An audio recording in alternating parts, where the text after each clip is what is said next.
Assalamualaikum warahmatullahi wabarakatuh. Pada kesempatan ini, saya Siti Hajar dengan NIM D0412010004 dari program studi S1 Teknik Elektro untuk mata kuliah Wawasan Sosial Budaya Maritim atau WSBM kelas Elektro B akan menjelaskan sedikit mengenai tugas review suku Bajau. Langsung saja kita ke materi yang pertama. Jadi yang pertama yaitu mengenai suku Bajau yang merupakan penyelam dan pengembara dan ulung. Nah, bahwasanya kita perlu diketahui bahwasanya suku Bajau atau Bajo telah lama dikenal sebagai orang-orang laut yang andal. Mereka hidup di atas dan di bawah hamparan perairan, mengapung dan menyelam di sana, anak kecil sampai orang dewasa.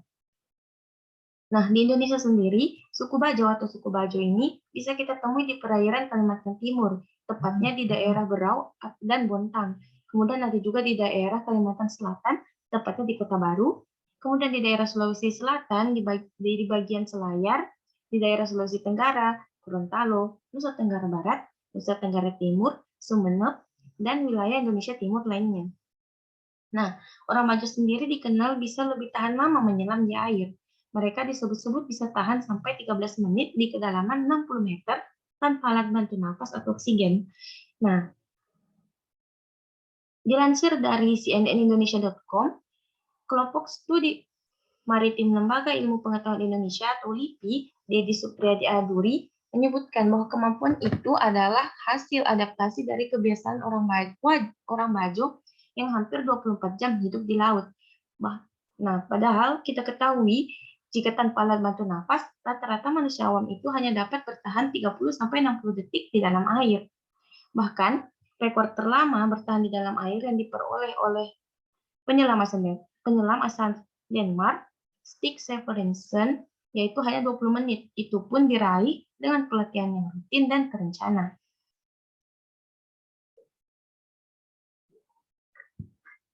Selanjutnya, berdasarkan jurnal penelitian sel, mendeteksi adanya mutasi DNA pada limpa di orang Bajo.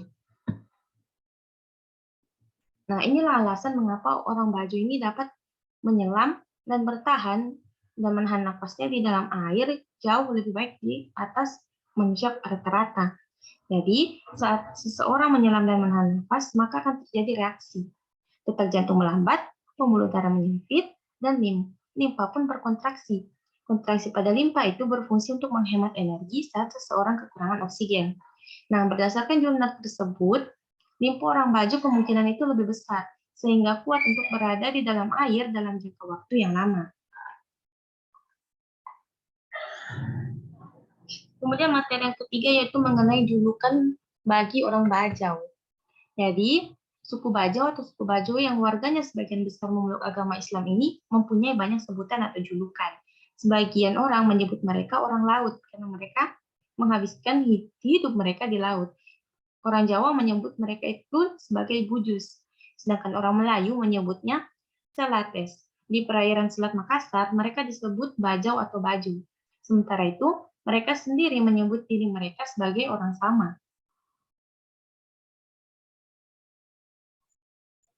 Yang keempat, mengenai asal-usul orang Bajau. Jadi asal-usul mereka sendiri ini belum diketahui secara pasti. Tak hanya di Sulawesi, mereka juga dapat ditemukan bermukim di perairan Sabah, Malaysia, dan di daerah Tawi-Tawi serta Mindanao di Filipina. Nah, dari penjabaran tersebut ada yang menyebutkan bahwa orang Bajau sendiri itu berasal dari Filipina, dan ada juga yang menyebutkan bahwa mereka itu berasal dari Malaysia. Namun sejak berabad-abad mereka hidup di laut secara nomaden. Namun ada juga pendapat dari seorang sejarawan dari UIN, yaitu Raden Inten Lampung. Namun ada pendapat dari seorang sejarawan dari UIN Raden Inten Lampung, Bapak Rahmat Hamid, yang telah banyak mempublikasikan penelitiannya mengenai sejarah maritim, salah satunya membahas tentang pengembaraan orang Bajo. Jadi secara umum, Pak Rahmat ini mengatakan, banyak yang menganggap asal-usul orang Bajo itu yaitu dari Semenanjung Malaka, lalu berimigrasi ke berbagai penjuru Nusantara. Namun ada juga yang mengatakan bahwa orang Bajau berasal dari Sulawesi Selatan dan menyebar ke wilayah lainnya.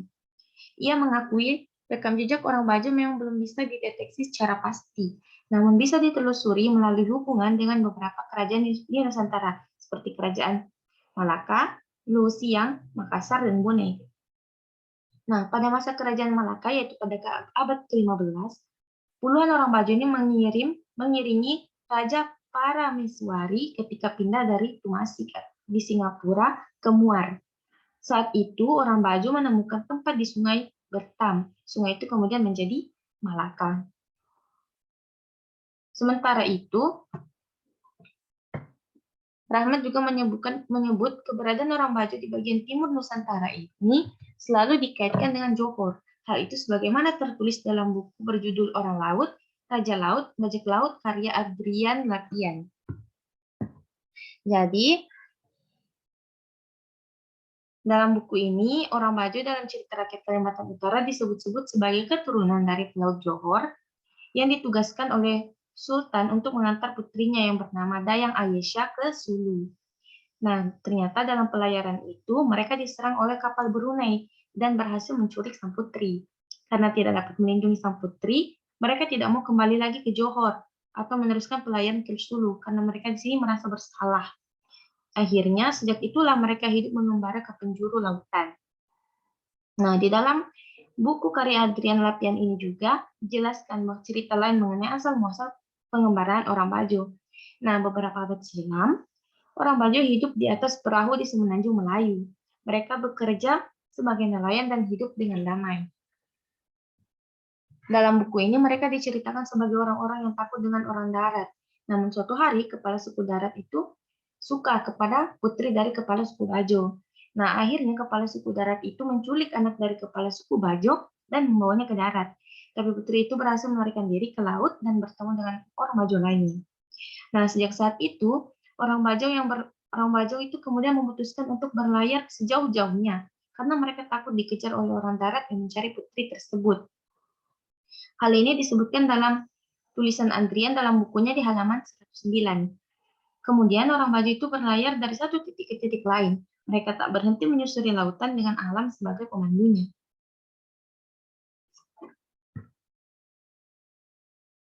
Dalam pengembaraan mereka ini tidak mengenal batas teritorial. Arah dan tujuan pengembarannya dikondisikan oleh alam dan potensi perikanan yang mereka butuhkan. Ujar Rahmat.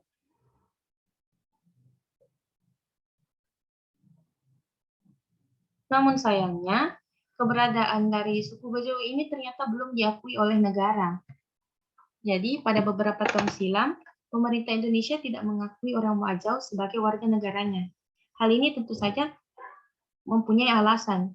Nah, alasan dari pemerintah yaitu pemerintah ingin suku Bajau mendiami daratan dan memiliki kartu identitas sendiri. Tetapi sejak dahulu kala, suku Bajau sendiri ini hidup nomaden alias berpindah tempat.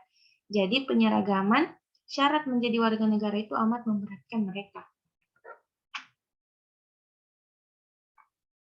Jadi hingga saat ini masih banyak orang Bajau yang masih kesulitan mendapatkan akses ke fasilitas kesehatan dan pendidikan. Jadi karena mereka sendiri ini belum mempunyai status kewarganegaraan, maka untuk mendapatkan akses fasilitas kesehatan dan pendidikan pasti akan dipersulit. Padahal sebenarnya orang-orang Bajau ini punya peran yang besar dalam maritim Indonesia. Orang Bajau sendiri ini punya pengetahuan yang luas mengenai laut, karena sehari-hari mereka itu berjibaku atau hidup di sana. Jika ada perubahan dalam laut, maka mereka adalah orang pertama yang akan mengetahui hal tersebut. Nah, seharusnya pemerintah ini bertanya dan melibatkan orang Bajau jika mereka bersungguh-sungguh ingin merevitalisasi kemaritiman.